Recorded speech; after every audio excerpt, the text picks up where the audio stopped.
Hello, everyone, and welcome to our show. Today we discuss about digital marketing, how you can choose your priorities, strategy, how you can handle the process. And I'm so excited to discuss this topic with Joe Meyers. How are you? Wonderful. How are you? Thank you so much for having me. For me, it's a big pleasure. I want to learn more about digital marketing. I found one way that if you don't improve your knowledge, if you don't develop, if you don't go ahead, it's hard to be successful in digital marketing because it's a quickly changing world. And before we start, I want to thank you, our sponsor, SEO Ranking, a top-rated all-in-one SEO platform. I like Ranking for their very accurate rank tracker tool, which shows your daily rankings for your website in 5 search engines for any location, device, and language. You can monitor Google Maps results in 35 SERP features for every keyword and much more. Just Google Ranking rank tracker and explore 40 days for free. Yeah, so I love this tool. And before we start, just tell more about your experience, background, and why you decided to share with us about digital marketing. Certainly. Thank you so much for having me. So I've been in digital marketing for about 15 years, been at big companies, and then about 3.5 years ago, started my own agency after being a CMO of a technology company in the pet space, and really wanted to be the agency that I couldn't find when I was out there. So I consider myself a fractional CMO. I consider our team and the people we work with that we are involved in the business. We are not just a hammer looking for a bunch of nails. We don't try to solve the one problem that we might be an expert in. We try to look at the product and the marketing holistically, the whole thing. If you think that there's a magic bullet out there, the one thing, all you have to do is run an ad, it's not going to work. Marketing is, especially on digital, it is an entire package of from your landing page to your email system to your SMS to your content strategy. It is the entirety of it, and the sum is definitely larger than the parts. So we look at the entirety of your marketing strategy, and we do expertise in a couple of things, of course, but we look at the entirety of the marketing strategy because you might run an amazing ad, but your landing page might not convert. We're numbers focused, numbers first, run testing, and then slowly but surely chip away at the formula to grow your business and to move your dreams forward and whatever you're wanting to sell, whether it's a service or a product or professional service, making sure that you can do that efficiently with your resources available. Yeah, nice. Can you tell how to choose the right way? I mean, to create the strategy, because digital marketing is huge. We have SEO, pay-per-click, social media, many other channels, webinars, podcasts that we have right now. Can you tell how to choose the right strategy? Because, I remember when I tried to cover many channels with limited resources, I failed. It's hard to get results, but if you pay attention to one direction, when you can become the best on this direction, you can grow to other channels as well, because many marketers can tell you need to use multi-channel approach. That's okay if you have resources, but if you have limited resources, if you have no results with one channel, it's not a good idea. What do you think about that? Yeah, no, you hit it on the head, but I think that the key for most businesses that I've seen is they're trying to boil the ocean. They think their product or their service or their whatever is good for everybody. They think hundreds of millions of consumers off the gate, which is important that you didn't create a product for just you and your friends. But on the web, you need to be the best in your category, and your category can be 100,000 people. It doesn't seem like a lot, but any price point, and if you sold them 100,000 of them, it's a very successful business. So take your audience and cut it again and again and again and again and again. And you need to be that one product for that, 10,000 people. And then success after that is just executing on the day-to-day results. But I see a lot of people, starting a YouTube channel, and they think they're going to be as big as Mr. Beast on day one. and their audience is like kids. And I'm like, nope, scale it down. How about, kids that live in this state? Win with them, and then you can learn to win with kids in 2 states, in 3 states, or if you're selling an SEO service, people are like, oh, I want everybody with every marketer in the world. No. You have a lot of competitors. There's a lot of people. So pick one niche. You have to niche down.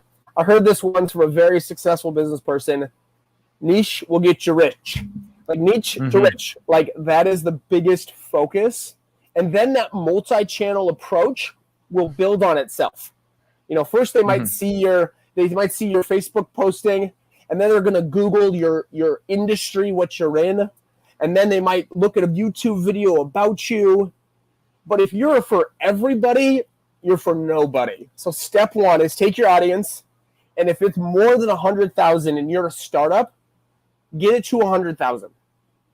Start there, because you can reach them on ads way more effectively if it's 100,000.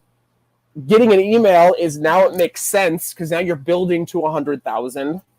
So make sure your entire audience, the people that love you, 100,000. Start there. And if you have a small budget, if you're bootstrapping it, if you're living in mom's basement and want to build your business, start with 10,000.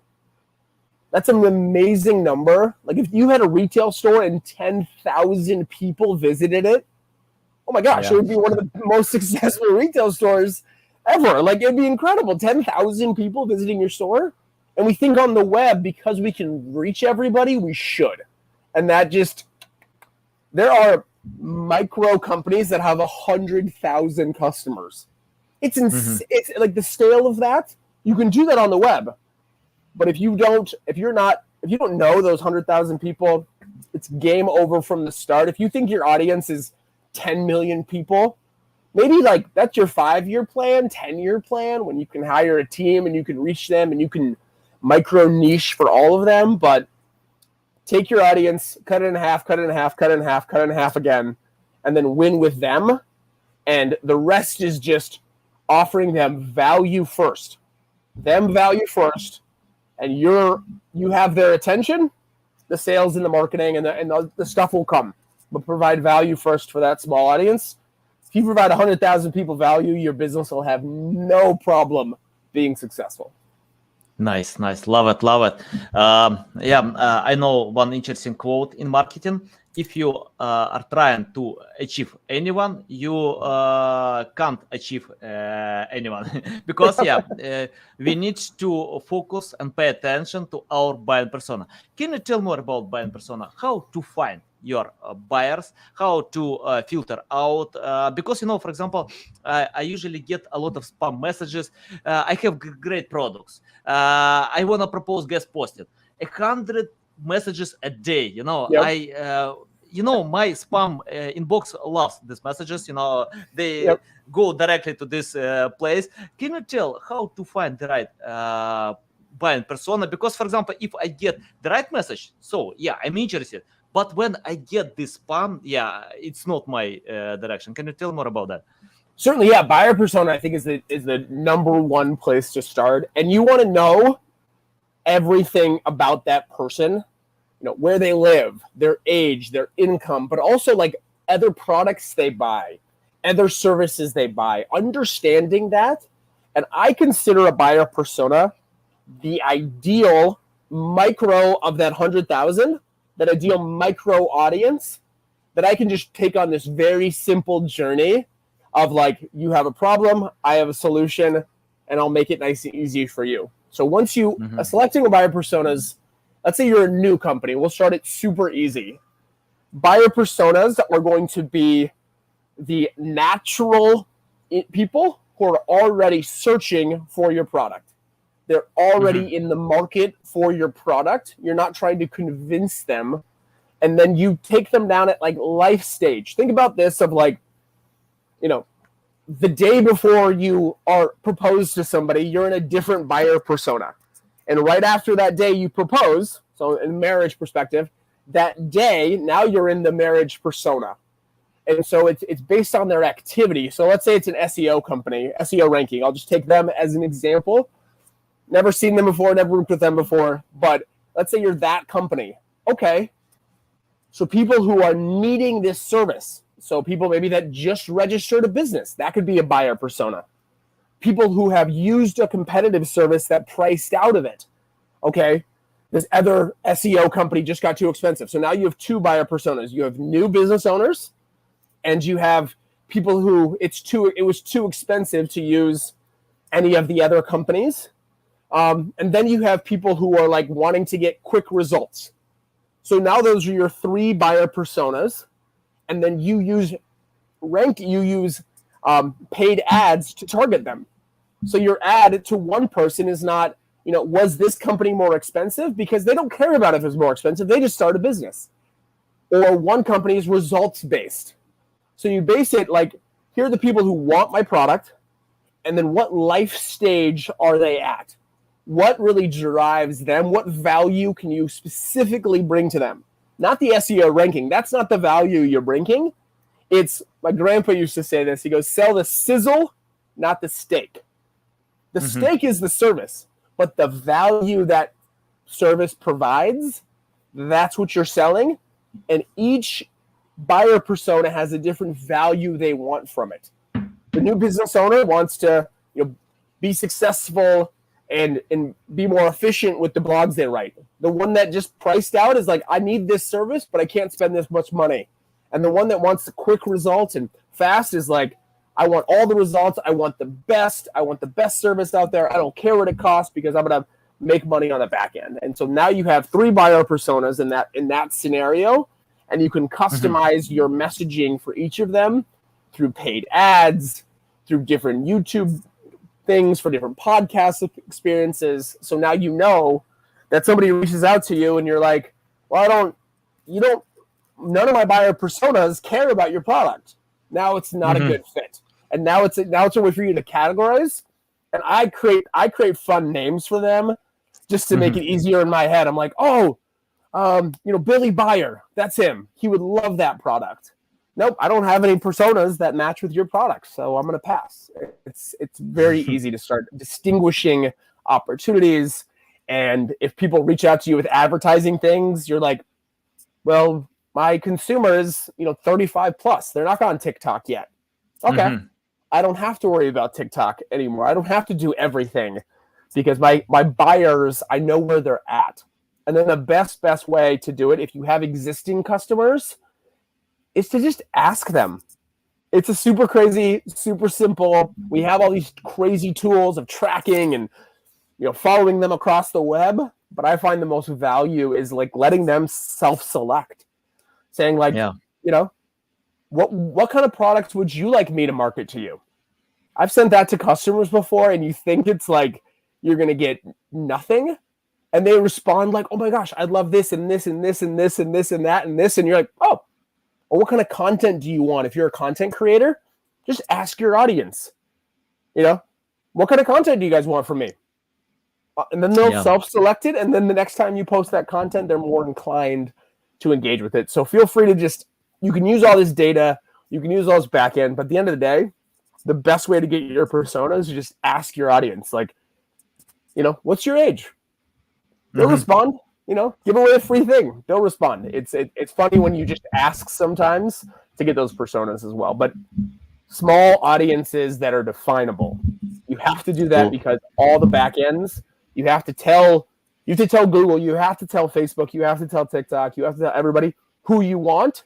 And if you don't know, they're just going to take your money. They're really happy taking your money and not delivering your ad to the right person for you.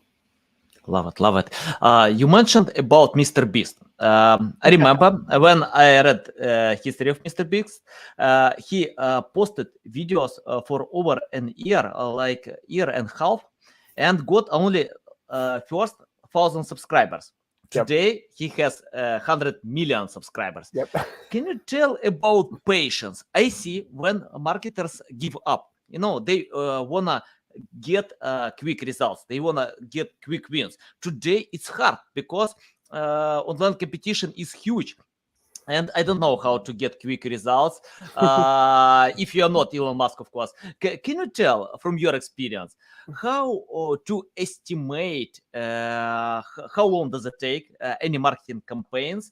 And for me, it's much better not to build high expectations when you are waiting. Oh, I set up this marketing campaigns, I will sell everything and become the best on the trade. But it's not true.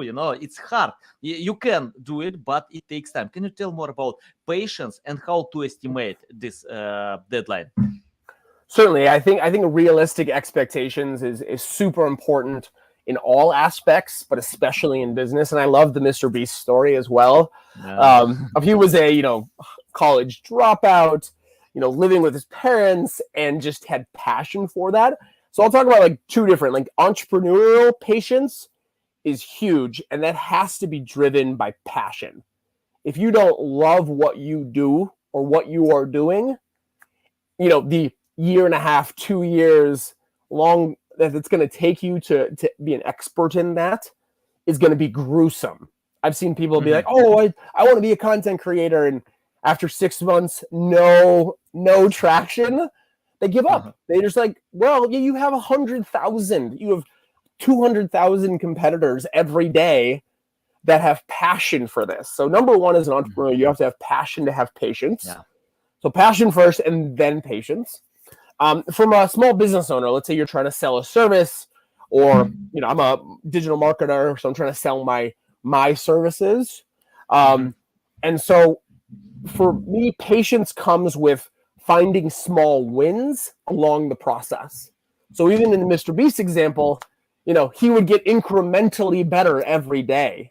It wasn't he went from 1,000 to 1,000,000 in a day. He went from 1,000 to 2,000 to 2,500 to 2,700 to 3,000.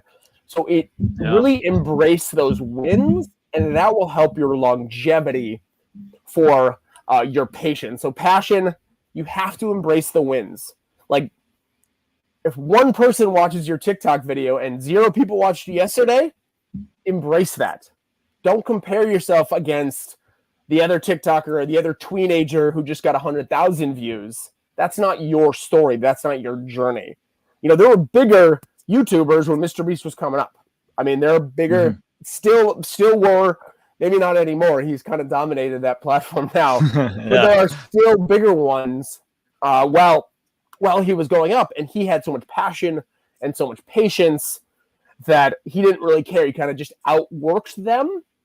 And I also recommend that you get into a mastermind of some sort or surround yourself with people that are on the same journey as you. That was part of Mr. Beast's strategy. He had 3 other guys, I believe, that he would talk with an hour a day on how to make a better video, how to get better clicks, how to get more engagement in the comments. He was learning and learning and learning and learning and learning. And he said, he's like, well, I could have done it for 2 years and learned this much, but because I had 4 guys, I was learning this much every single week. I was learning 4 times more than I should have. So that helps as well. I'm in a couple of mastermind groups in marketing, and we're connecting with people and saying, oh, did you try this? Oh, check out that.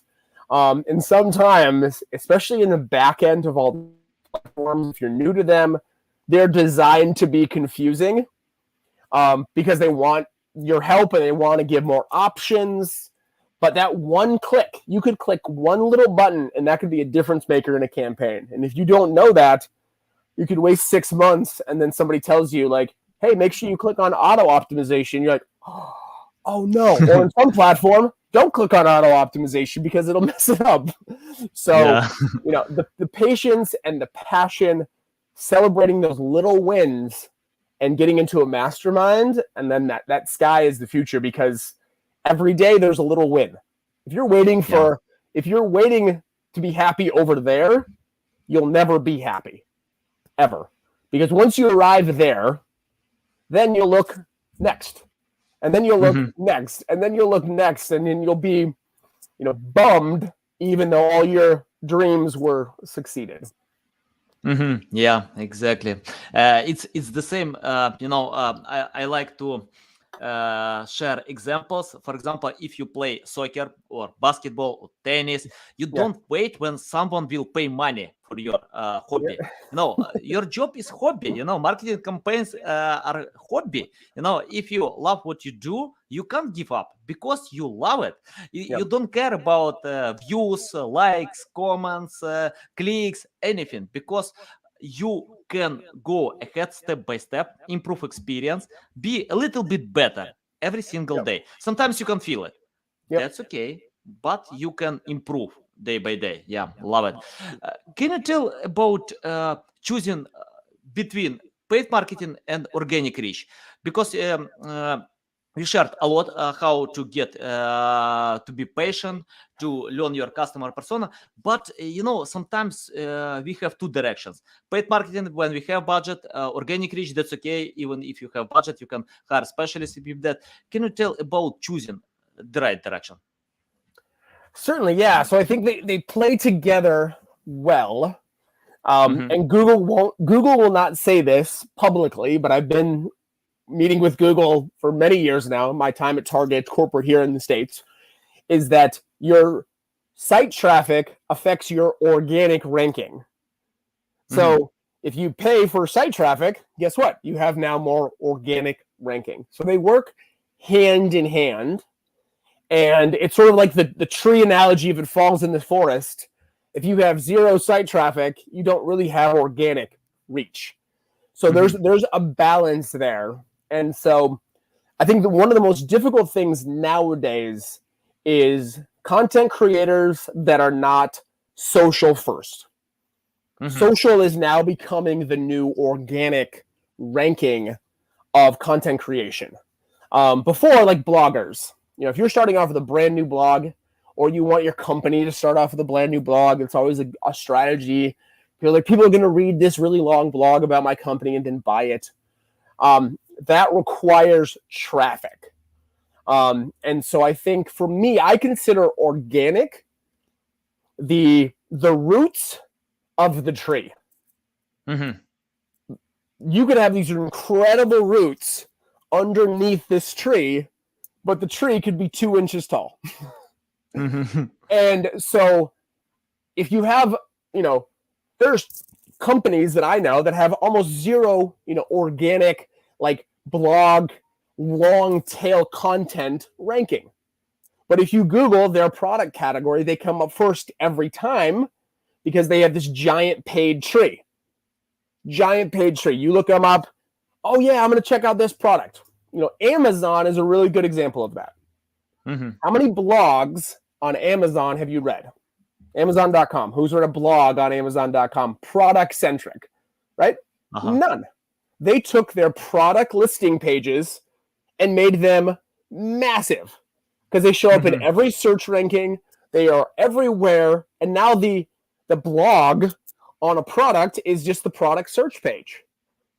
So you can have incredible, like 55, and you could post a blog a week, and you could be on every little pot. You could do everything underneath the ground, but until you pop up in some way, it's game over. So I love organic, especially if you understand your audience and you can go really, really long tail with a problem solve. Think problem solve. People go on Google to solve a problem. Yeah. When's the weather? When's the game? What time is it? Who was the 13th president of the United States? Like, they go on there to solve a problem. And so if your blogs aren't problem-solving solution, then you're kind of dead in the water. So I would recommend, it's really tough to tell, like, stage of company, but if you're a brand new company, focus on social reach first. That'll pop your little head up out of the sand, and then you can backfill all those, all the stuff underneath the surface and create this really robust organic. But if you just try to like rank for blogs nowadays, I mean, that is becoming increasingly difficult because it used to be page 1 of Google. Now it's like the first 7 listings. The last I saw is if you're not within those first 7 listings, the 3 ads plus the 3 that show up organically, no one's clicking the 9th listing on Google. because you can type so fast, or you can use voice search. And now it's just the first listing. Like if I go voice search on Google and say like, SEO company, I'm getting 3 listings. That's it. So organic is important, but without the paid element or without the social element that you boost, no one is going to see it. All your roots are just going to lie there and support a very small tree. So focus on reach first, and then you can always backfill with long tail organic roots that help it long term. But again, they're only going to be 15-20% of your site traffic, because you can't scale with them as quickly as you can turning on a paid ad and reaching 100,000 people like that. Yeah, love it. Can you tell about choosing the right strategy for social media? For example, I often see when companies check out online studies and can see, for example, video content gets much higher engagement, but they are not good with that. They have no experience to film videos. Sometimes they have good writers who can create awesome writing, text-based content. And I think it's better to consider your strong side. For example, if you're good with writing, use it. If you're good with filming, just use it. Can you tell about choosing the right strategy for social media, especially for some specific niche companies that sell products that people, I think like not a lot of people are interested with these products, but they need to, I don't know, like to cover the right audience. Certainly, yeah. So social, I think people always forget about the first word in social media, which is social. So number one is you want to, know that target demographic, know those personas, know that audience, and then engage socially like you would at a cocktail party or you would at a social event online with that really small niche of people. So value first, providing, insight, providing high value to that audience is number one. So start your social channel and don't post anything for a couple of days. Just engage with the people who you want to eventually see your stuff, and do it in a very genuine, not spammy way. Not like, love your photo, check out my website. That's gross. That's awful. No one would like that in person, so don't do it online. Like real genuine engagement. And you can spend, I do, most of my clients, we do the 20-20 rule. So 20 brands that you want to engage with every day. So that's 20 brands or 20 creators or 20 people that every day, and they're consistent. So engaging, they have large audiences, their demographics are the same. They might sell a non-competitive product. And then 20 new, 2020. Probably take you 15 minutes if you do it right. And so now that's week one. So now you know what people are engaging with. You know what type of content is there. And I thoroughly agree. Lean into what you're good at. If you're not good at video, either hire somebody to do it, hire somebody who's native to the platform as well. Every social media is like a new language.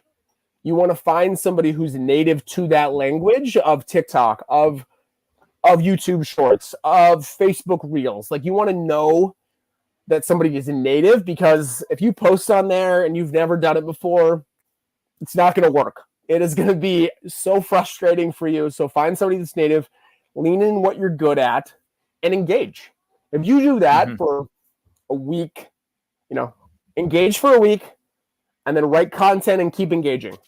And then the better you're going to, the more natively you're a part of those conversations and the more niche you are, success follows from those two things, is that engagement and being niche. Because they see you, that you have, if you do that a week, let's say you do it a week, that's 100 people that are going to see, new people that are going to see you every week. Now you're building traffic. Now they're engaging with you. You're creating content for them, not for you. It's not an ad. Anybody who posts, a sale on your social media, unless you have a current audience, or post a product, feature, benefit, unless you have a current audience, unless you're paying a bunch of money for ads, it's not going to work. No one wants to see an ad on social. They want to see like high value. They want to see fun, engaging content. So don't try to sell them on social unless you're paying the platform to reach them. Nice. Yeah, I agree with that. I often see when content creators oversell. They think how to sell, but on social media, users have no buying mood. They're not ready to buy. They're not interested to buy. They want to get value.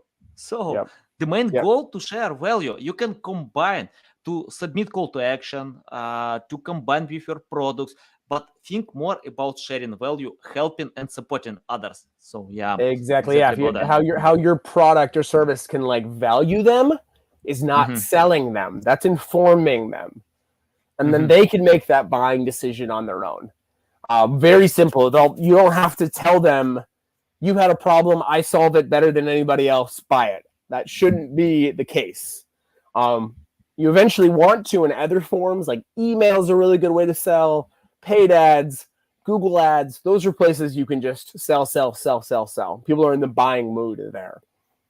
Yeah, you mentioned this word. I love this word, by the way, consistent. Can you tell more about consistently? Because I see two directions. One direction from, for example, like Gary Vee. He usually shares you need to post as maximum as possible.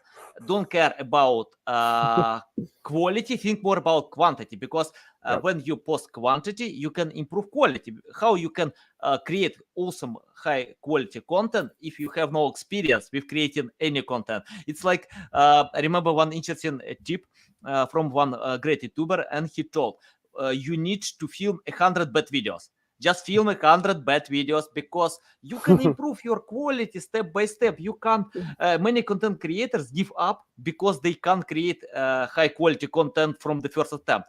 I don't know how you can create from the first attempt. It takes time, like Mr. Beast, like PewDiePie, many other great YouTubers, bloggers, they spend time. They love what they do. Can you tell about consistency? How much, or I don't know, like how many times to post per week, how many times to write, how much time to spend on social media? Because it's a little bit tricky. Some marketers tell we don't need to post a lot. Others can tell no, post a lot. Can you tell how to find the balance between them? Yeah, no, it's an excellent question. I think number one is post as often. I think what I recommend is you have a schedule first, month by month. So have a schedule month one and say, cool, I'm going to post, I usually do for my personal brand once in the morning, once in the afternoon, and then I engage during a set amount of time. And make it like a task you do, like checking your email box or paying your bills. So set 15 minutes, 20 minutes, 30 minutes, and just during that time, that's what you're doing. That's what you're doing. I do not recommend that people are engaging all day on social to build their business. Because I think what happens is you lose focus, you lose attention. You stop engaging with the 20 and you start watching content instead of creating content. Especially for new creators, that happened to me. It's like, I'm going to go watch 12 shorts and then I'll create one. Nope. You set time. If you're just getting started, 30 minutes in the morning, 30 minutes in the afternoon. You're either engaging or creating during those 30-minute spots. And during the rest of the time, you're actually working on the business. You're optimizing the ads. You're doing the email campaigns. You're reaching out to people that are going to get you, short-term, better results internally. Spending 7 hours online on social media without a focus, without an action, is a waste of time. So start off 30 minutes in the morning, 30 minutes in the afternoon, the 20-20 rule, 20 people you know, and 20 new people, and then create content during the second 20. So one 20 is engaging, 1.5 hours engaging, the other creating. And so be intentional about that, and then plan it out for a month. And then what I usually do is after a month, I'll look at all the results. Okay, that video got a lot of success. That video was, I need to do better on there. That video didn't really work as well. And then I'll plan a day of just content creation. So just a Wednesday, I block my calendar off, and it's just content. And then you can post those contents for a week and every day. So I think with content, you want to treat it like a job, because it is. The consistency comes with your own bandwidth. I don't think consistency is like I'm on there 8 hours a day and I don't do anything else. I think consistency is scheduling set times. I have friends that are big creators and they do coffee and comments. So every morning they sit down with a cup of coffee and they reply to all their comments and reach out to everybody. So every morning, 7 days a week, that's what they're doing. But during the rest of the day, they're not replying to anything because they're working or they're living or they're doing the thing that people follow them for. So there's a difference between like consistency and like all the time. I thought they were the same, but consistency is just I set amount of time. I'm very productive during that time, and I do that every day. Yeah, love it. I have the question about common mistakes that marketers do. Can you tell your list of mistakes? For example, generic stuff, obsolete stuff. Because, for example, black hat SEO techniques, many things. From your experience, which mistakes it's better to avoid? What marketers should avoid today? Ignore it because it doesn't work. It's so obsolete and many similar things. I think the biggest mistake that I've seen is not understanding your numbers and not understanding the difference and the value a percentage increase can make on your business. I've had businesses like conversion rate on their landing page. Someone clicks add to cart and buys it. I've had people say like, oh, it's 1.5%, and that's good. I go, if it was 3.5%, your business would double. Same effort in, but realizing about on page conversion go up from 1.5 to 3.5, your business would literally double with everything else the same. So understanding the value of the marketing funnel of like how many people on social go to your website, how many people on your website add your email chain, how many people from your email are buying, and understanding those percentages and that value between them is the biggest change. A lot of people say like, oh, I need more social traffic. And I'll always say like, why? Well, because if I have more social, I'll get on my website. You will? Why? And they won't be able to explain it. They're like, well, they go from social to my website. Okay, how? Or like my ads, I just need to run more ads. Why? They think top line, but they don't understand that it is a micro. It is not like it's not like I see a customer and they buy. They have to go through an entire process. So where do they first see you? How are they getting to your website? Are you pixeling them? Are you grabbing their email address? Are you selling them an email? How are they opening it? I've had people be like, we need to redo our email campaigns. I'm like, well, nobody is opening your campaigns now, so it doesn't matter your content. We need to worry about opens first. So I think the understanding each piece of that and going to the bottom part of your funnel, that conversion piece, and understanding the conversion on there is going to be a life changer. I've had people say like, so they spent the exact same amount, but we optimized their landing page and their business doubled. Yeah. Like, oh, I thought I had to do all this stuff offline and all this social media stuff and get more traffic. I'm like, you already have traffic. Don't solve a problem that doesn't need to be solved.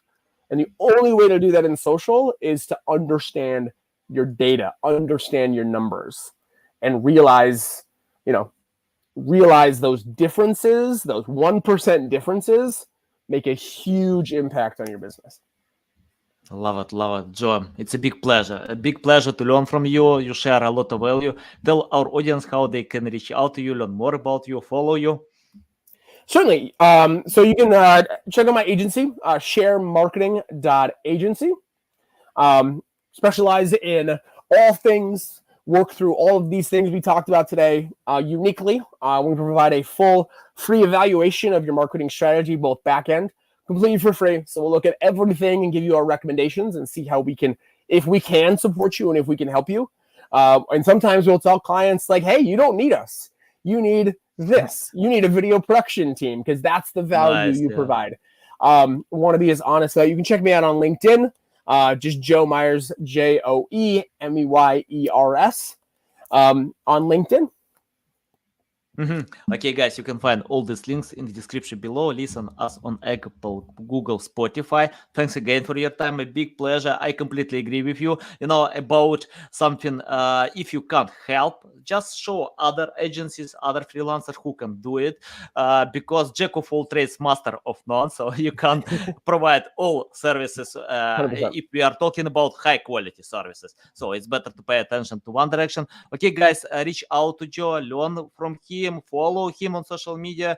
Thanks for watching and listening to us.